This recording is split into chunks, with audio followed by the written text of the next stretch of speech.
जिंकण्याची तयारी. तुम्ही चांगलं काम केलं असेल, बहिणींसाठी काहीतरी चांगलं काम केलं असेल, शेतकऱ्यांसाठी जेवढं चांगलं काम तुम्ही केलं असेल असं तुमच्या मनात असेल, कारण तुम्ही काम एवढं करता आणि होर्डिंग एवढे लावता. होर्डिंगवर जेवढी चांगली कामं आम्हाला दिसतात तेवढी खरोखर महाराष्ट्रात कामं झाली असतील तर आज पुन्हा एकदा मी तुम्हाला चॅलेंज देतोय, आज असेंब्ली डिसॉल्व्ह करा आणि निवडणुकीला सामोरी या. पण हिम्मत नाही, प्रत्येक दिवस खेचायचा, कारण त्यांना माहिती आहे, महायुतीला माहिती आहे. आणि महायुती म्हणजे काय आहे? महायुतीमध्ये ना महा आहे ना युती आहे, कारण एकामेकांच्या फायलींवर तर सह्या होत नाहीयेत आणि महाराष्ट्रासाठी काही केलंच नाही.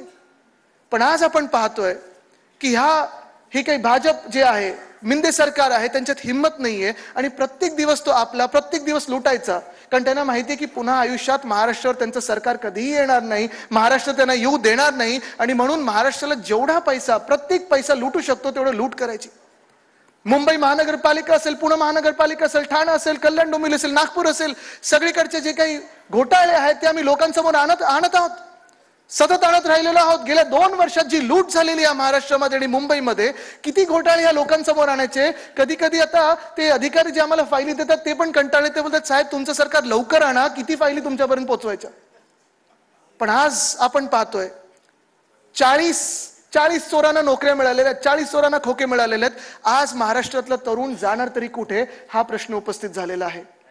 बेरोजगारी आपल्या राज्यात असेल, आपल्या मुंबईमध्ये असेल, आपल्या पुण्यामध्ये असेल, ग्रामीण भागात असेल, शहरी भागात असेल, बेरोजगारी जेवढी वाढत आहे, महागाई जेवढी वाढत आहे, तुम्ही मला सांगा आपला तरुण वर्ग जाणार तरी कुठे आणि बघणार तरी कुठे.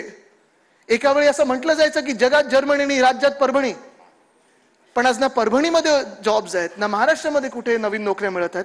तुम्ही मला सांगा, सगळे इथे आहेत, तुम्ही वेगळ्या वेगळ्या जिल्ह्यामधून आला असाल, मला तुम्ही सांगा गेल्या 2 वर्षामध्ये एक तरी नवा उद्योग आपल्या राज्यात आलेला तुम्ही ऐकलंय का? ऐकलंय कधी? एकाच्या तरी खात्यात म्हणजे हे खोके मिळतात तसं नाही, पण सॅलरीचे पैसे वेळेवर किंवा नोकरी मिळणारे सारखे कुठे येतात का? सगळं जे काही येते ते पाठवतात पलीकडे. सगळं जे काही येतं ते एक तर कॉन्ट्रॅक्टर आवडता, माझा लाडका कॉन्ट्रॅक्टर ही एक योजना 2 वर्षापासून सुरू आहे, नाही तर माझं आवडतं राज्य ही दुसरी योजना सुरू आहे. बघा, गुजरात बद्दल आपलं काही वैर नाही, काही राग नाही, काही त्यांच्याबरोबर दुश्मनी नाही. अनेक गुजराती इथे महाराष्ट्रात राहतात, मुंबईत राहतात, जे स्वतः देखील तिथे नोकऱ्यांसाठी आज हट्ट करत आहेत आणि असेच भटकत आहेत, कारण आज महाराष्ट्रामध्ये नोकऱ्या मिळत नाहीयेत. पण आपण जर पाहिलं असेल पोलीस भरतीसाठी 17,500 पदं होती, 17,500 पदभरतीसाठी किती लाख मुलं आली इथे? 17.5 लाख, 18 लाख तरुण इथे आले मुंबईमध्ये. अनेक जिल्ह्यांमध्ये हे देखील आंदोलन झालं की तुम्ही पावसाळ्यात काय भरती घेताय, काय टेस्ट घेतात, पण सगळं न ऐकता त्यांना इथे बोलवलं गेलं आणि बोलवल्यानंतर मरीन ड्राईव्हवर झोपायला लावलं, जोगेश्वरीमध्ये पुलाच्या खालती, उड्डाण पुलाच्या खालती झोपायला लावलं. ही आज परिस्थिती आहे. तरुणांची देखील हीच परिस्थिती आहे, महिला पोलिसांची देखील हीच परिस्थिती आहे. बरं, जे पोलीस आहेत त्यांच्यासाठी आमच्या महाविकास आघाडीचं सरकार जे होतं 650 कोटी पोलीस हाऊसिंगसाठी आपण तिथे अर्थसंकल्पात आपल्या आणलं होतं, त्यानंतर 1 रुपया देखील ह्या पोलीस हाऊसिंगसाठी कुठेही आला नाही या सरकारमध्ये. पण आज परिस्थिती आपण पाहतो, वेदांता फॉक्सकॉन गेलो कुठे, एअरबस टाटा गेलो कुठे, बल ड्रग पार्क गेलो कुठे, मेडिकल डिव्हाइस पार्क गेलो कुठे, सोलार एनर्जी इक्विपमेंट पार्क गेलो कुठे. हे सगळं चाललं असताना आता भीती अशी आहे की जर ह्यांचं सरकार पुन्हा एकदा बसलं तर ह्यांचं मंत्रालय देखील गुजरातमध्ये नेतील, सुरत किंवा अहमदाबादला. आज ही लढाई जी आहे ही महाराष्ट्र विरुद्ध गुजरात नाहीये, आज ही लढाई मराठी विरुद्ध गुजराती नाहीये, पण आज ही लढाई जे महाराष्ट्र विकायला निघालेले आहेत त्यांच्या विरुद्ध आहे. ही लढाई महाराष्ट्राच्या स्वाभिमानाबद्दल आहे, ही लढाई महाराष्ट्राच्या अस्मितेबद्दल आहे, ही लढाई महाराष्ट्राच्या आत्माबद्दल आहे. आणि आज मी तुम्हाला विचारत आहे की पुढच्या काही काळांमध्ये 2, 3, 4 महिने जेवढेही राहतील आपले आता उरलेले ह्या खोके सरकारचे, आपल्यामध्ये भांडणं लावण्याचा प्रयत्न होईल, आपण विखुरले जाणार आहोत का? आपल्या महाविकास आघाडीमध्ये भांडणं लावण्याचा प्रयत्न होईल, गैरसमज निर्माण करण्याचा प्रयत्न होईल, आपण विखुरले जाणार आहोत का? आपल्या धर्मांमध्ये मग हिंदू मुस्लिम असेल, सीख आणि दुसरे कुठचेही धर्म असेल, आपल्यामध्ये भांडणं गैरसमज निर्माण करण्याचा प्रयत्न होईल, तेढी निर्माण करण्याचा प्रयत्न होईल, आपण भांडणार आहोत का? आपल्या समाजामध्ये मग मराठ्यांमध्ये असेल, ओबीसी मध्ये असेल, इतर कुठच्याही समाजामध्ये असेल, जातीमध्ये असेल, आपल्या जिल्ह्यांमध्ये असेल, भांडणे निर्माण करण्याचा प्रयत्न होईल, आपण भांडणार आहोत का? भाजप जी घाबरते ती एकजुटीला घाबरते, भाजप जी घाबरते ती सच्चाईला घाबरते.